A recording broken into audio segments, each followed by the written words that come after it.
জনাব তারেক রহমানকে দেশে ফিরতে দিচ্ছে না জনাব ইউনূসের সরকার, তাকে আসলে বিভিন্নভাবে মাইনাস করার একটা পরিকল্পনা করা হচ্ছে। এই ব্যাপারে আসলে আপনার কোনো তথ্য আছে কিনা? আমরা প্রশ্নটাকে আরেকটু করতে চাই। জনাব তারেক রহমান দেশে ফেরাটা কবে ফিরবেন, এখনই ফেরা উচিত কিনা, তিনি কোনো কিছু আশঙ্কা করতেছেন কিনা?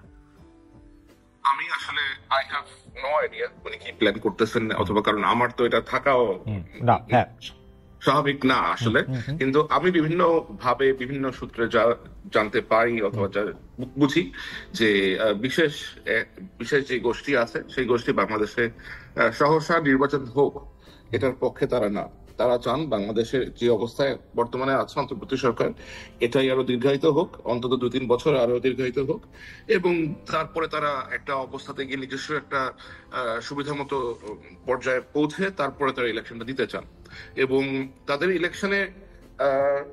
ইলেকশন কন্ডাক্ট করতে তাদের কাছে অবশ্যই প্রথম বাধা হচ্ছে মূল যে পলিটিক্যাল পার্টিগুলো আছে, বিএনপি, জামাত, গণ অধিকার পরিষদ এবং অন্যান্য যে সমস্ত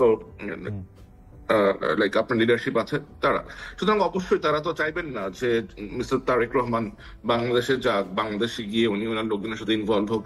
তো তার ফেরা ঠেকাতে অবশ্যই অনেকের অনেক রকমের তৎপরতা থাকতে পারে, বাট আমি নিশ্চিত না যে এরকম তৎপরতা আছে কিনা। বাট আমি বিএনপির লোকজনের কাছ থেকে আমি যতটা জানি যে উনি যথেষ্ট ইন্টারেস্টেড বাংলাদেশে ফেরত যেতে। ওনার মায়ের চিকিৎসা এখনো চলছে ইউকেতে, তো উনি হয়তো নিশ্চয়ই ওরকম একটা সুবিধাজনক সময় বাংলাদেশে ফেরত যাবেন। মানে এই প্রশ্ন ফাহাম যখন আরেকবার আসছিলেন, ফাহামকে আবার করছিলাম যে ফাহাম সে সময় একটা উত্তর দিচ্ছিলেন যে এটা তো আসলে দেশের সকল ফোকাস ওদিকে চলে যাবে, কিন্তু দেশের সকল ফোকাস ওদিকে গেলে তো যাওয়াই তো উচিত মনে হয় এখন এই হানাহানি পারস্পরিক কাদা ছোড়াছড়ির মধ্যে। আপনার কাছে কি মনে হয় যে মানে উনি, আমার মনে হয় হি উইল লিভ, লাইক আমার মনে হয় he will travel to Bangladesh খুব শীঘ্রই, বোধহয় উনি যাবেন বাংলাদেশ।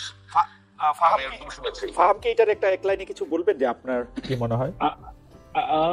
আমার তো মনে হয় উনি যাবেনই অবশ্যই, কিন্তু কখন যাবেন এটা তো বলা খুব দুরূহ, কারণ এই মুহূর্তে তো ওনার মার চিকিৎসা চলছে।